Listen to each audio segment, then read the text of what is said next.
Hello and welcome back to the channel. This video is part of the Knife Throwing for Dummies series and also the target making playlist.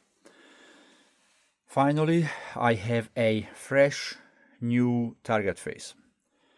There is the old and worn one, but today's video is all about the fresh, the new, and a few new ideas I am experimenting with.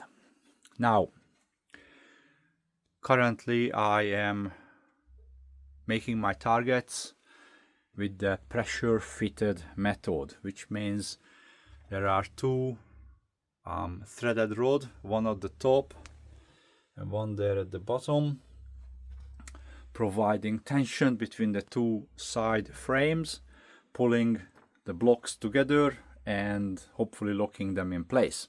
So there are no glue between the blocks.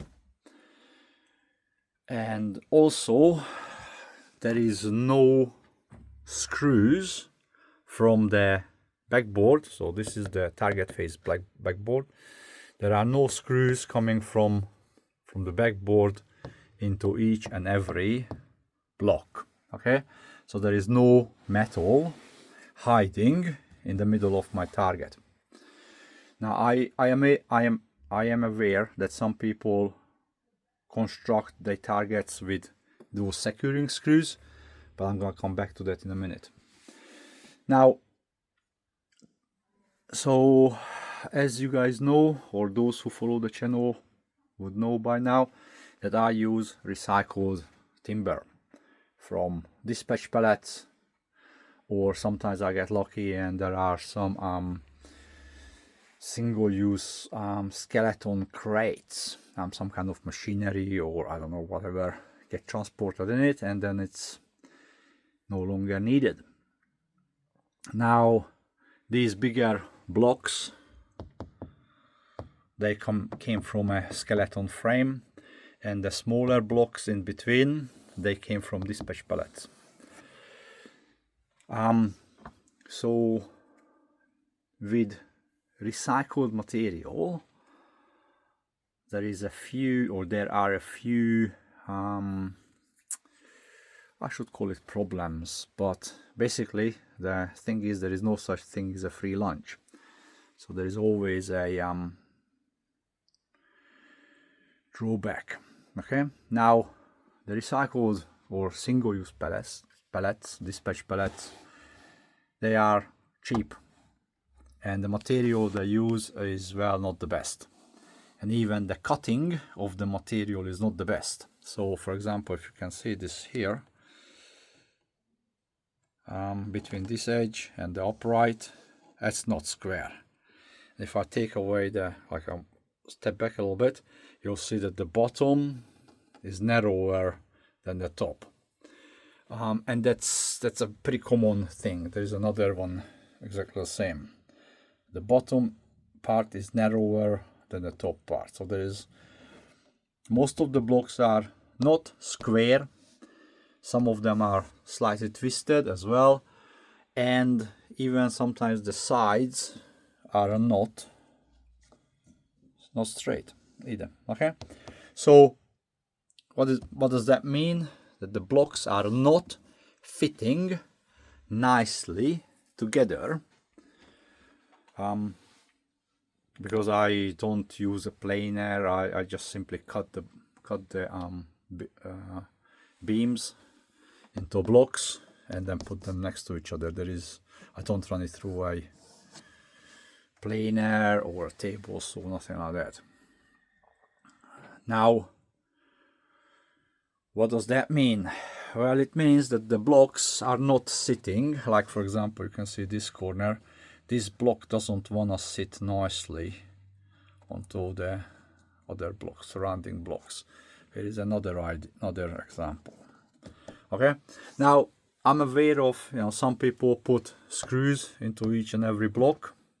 I don't like the idea, and I will explain it in detail why I don't like it when I'm going to do a video on that. Okay, that will make it clearer. So the idea I came up with, which is, once I finished, I don't like it, well, it can be improved. I put these blocks, this one, drill the hole and put it onto the threaded rod and set a cross member on it, which is shorter than the length of the blocks, so it does not it's actually allowing the two, we can back out a little bit, it's allowing the two side frames to be tensioned properly. And I done the same at the top. Well, actually I tried, but that didn't work, so these actually screwed in from the side through here, and so there is a bottom and a top cross member, and basically that way I can use single wedges on top of every column and really wedge or tension the columns up and down as well, not just sideways. Now what I realized is, once I started tensioning and hammering everything tight, is that these blocks will tilt out.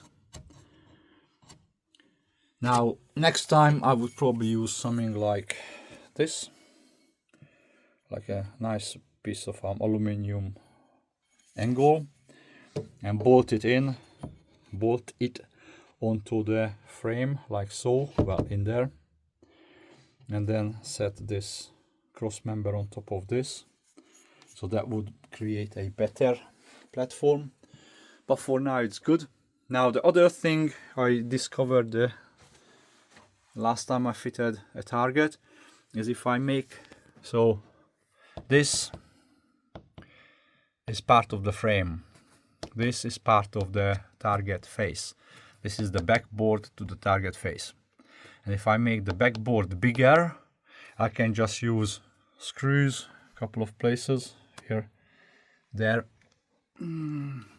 up top, down on the other side, 3 places, and this way the target, that's it, that's how I attach the target face to the frame. Now the other thing that worked really well for the last target is a what I call as a cover plate. This is not gonna be the cover plate because it's chewed up very badly and it's the wrong width.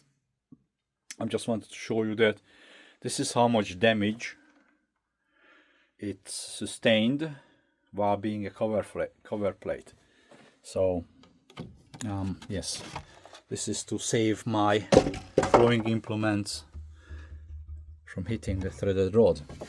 So this is the new cover plate that just sits in there like that. Threaded rod is all covered. Now I will put a cover plate across there as well at a, well, soonish. And yeah, this is it. All I have to do is paint my squares, and then she's ready to be used. Oh, well, basically the other thing I wanted to kind of show you guys is these big gaps. It's a couple of mil. I used to fill these up. There's another one here, but at the last target I don't think they reducing the overall lifespan of the target by much. Yes, every time there is a gap, like a gap here, that means the surrounding blocks will split easier, because if they touching like this one, will be harder for the block to split. But I'll take my chances on that. I think it'd be okay. Again, I will mark it, and I assume about 70 or 80 throwing hours will be the lifespan, and that's okay.